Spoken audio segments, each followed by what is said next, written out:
For Chapter 14, we will be discussing early adulthood. Young adults want the emotional rewards of a sense of connecting with family, but they also want the distance from painful memories and difficult relationships. Depending on how healthy their relationships are with their family will determine how much time and contact that they have with them. Primary issues for early adulthood are dealing with marriage, family, work, leisure, and personal development. Although strong family support can also be important to some young adults, studies have shown that a strong friend support system contributes more than family support systems to the emotional well-being of a person. Children who are part of an extended social network are more likely to grow up to perform better in school, be more socially competent, and happier.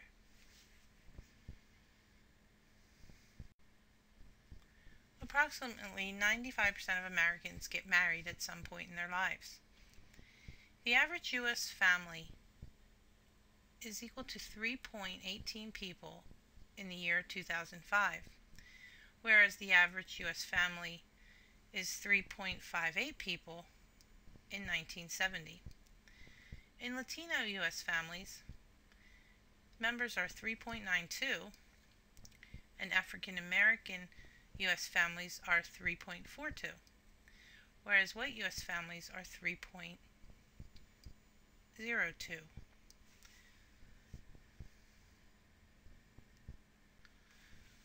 Approximately 54% of American adults are married and living with their spouses. 30% of all children under the age of 18 live with just one parent. 84% of the time, the mother is the single parent. Single mothers averaged 12% in 1970, and in 2003, single mothers averaged 26%.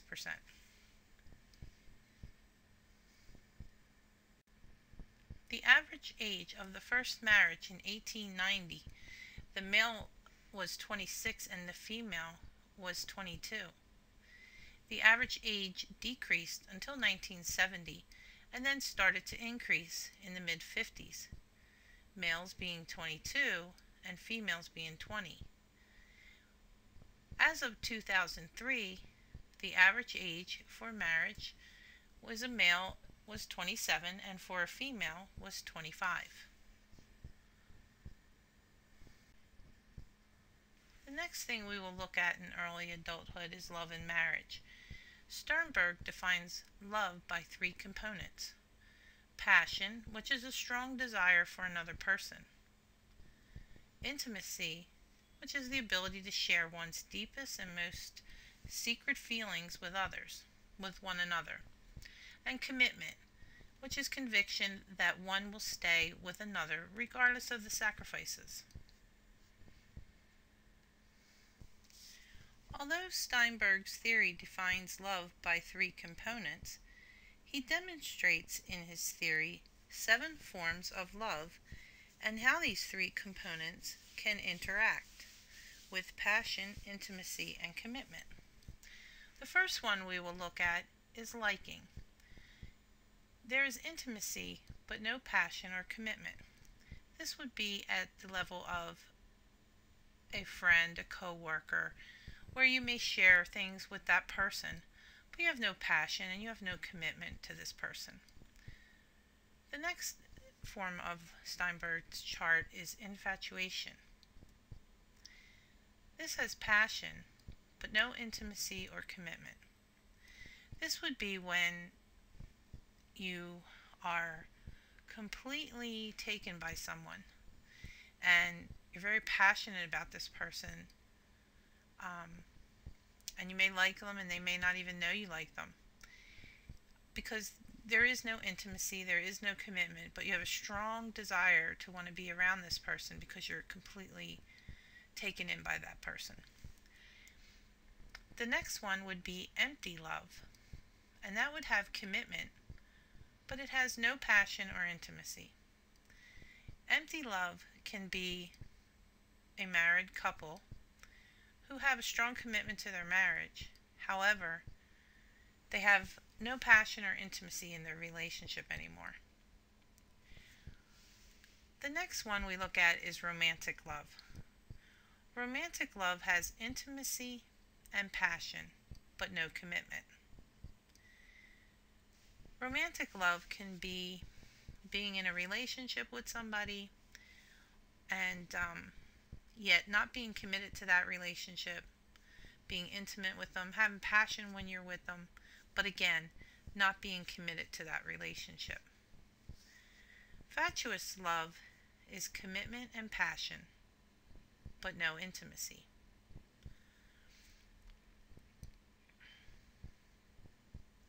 Again, the next one would be companion love, which is commitment and intimacy, but no passion. And this again can be someone who is in a relationship, has a strong commitment. They have intimacy, and they could be a married couple or some couple that's been together long term, but they have no passion in their intimacy. And then the final one is consummate love. And this has commitment, intimacy, and passion. And this is usually experienced in a long-term marriage relationship where the couple has worked hard at their relationship and they've been able to experience and hold on to all three of these components of love. Over the course of a marriage relationship, the importance of each of these components change. Passion is very important in the beginning. What men and women are looking for in a marriage partner. Both are looking for age, values, and education.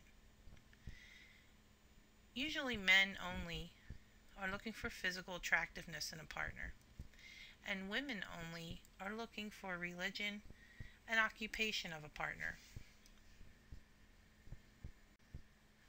The biggest risk to a marriage is the addition of children. The transition to parenthood is a traumatic factor within a relationship. The success or failure of a long-term romantic relationship can be assessed by looking at these 5 dimensions. The constructive problem solving. If a couple can constructively solve their problems and come to a resolution, is one dimension that is important to the long-term survival of a relationship. If they can continue to keep intimacy in their relationship. And equality. Equality being that not just one person is giving up everything where the other person gives up nothing. Each should be successful in what they want to achieve, and each should be also sacrificing for the other. But it has to be equal. Autonomy. Autonomy would be not losing yourself in the relationship to the point that you lose your identity. That you can have your own set of desires, needs, and wants, and that you can pursue those throughout your lifetime, although being with this person, and that you're not giving up yourself to the point that you don't have an identity in the relationship. And the 5th thing that would also contribute or not contribute to a long-term relationship would be barriers to leaving. If a woman or a man stays in a relationship because they desire to, but have the ability and the freedom to financially leave that relationship, that can also determine the success or the failure of the long-term relationship. And barriers to leaving can also keep someone in a relationship that they shouldn't be in anymore.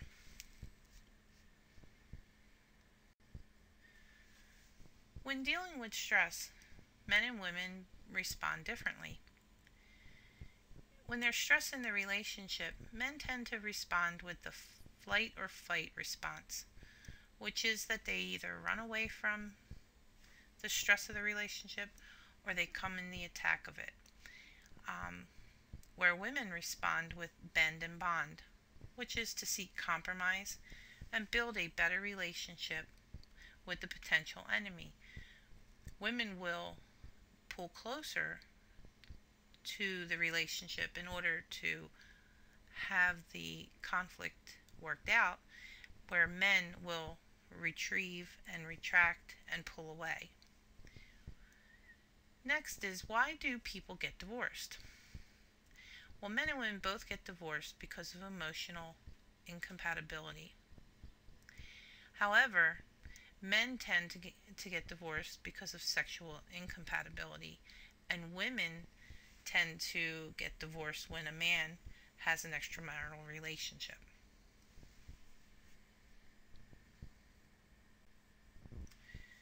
Divorce rates have also increased because of liberalization of divorce laws. At one time, there was never no-fault divorce.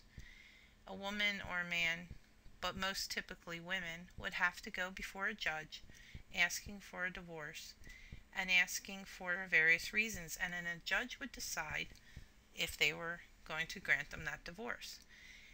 Today, however, divorce laws have changed, and a man or a woman who decides and chooses to get divorced can have a no-fault divorce and easily obtain one. The next is growing social acceptance of divorce. More people are willing to accept that people haven't been able to stay together in a marriage. There's not that social stigma that was put upon men and women for divorcing in the past. The third thing is the reduction in cost of divorce. Divorce costs have actually gone down, as no-fault divorce is a quick divorce and it's not drug out in the court system. And then fourthly is broadening opportunities for women, which has led to financial and social independence for women. More women are able to be breadwinners, have a chance at careers, and be able to get their education and have social independence, therefore can just as well support themselves as men can. And back in the day, women didn't always have the opportunity for college. They were home raising families, and therefore they lost a lot of financial independence over the years of raising a family. Whereas today they can have both.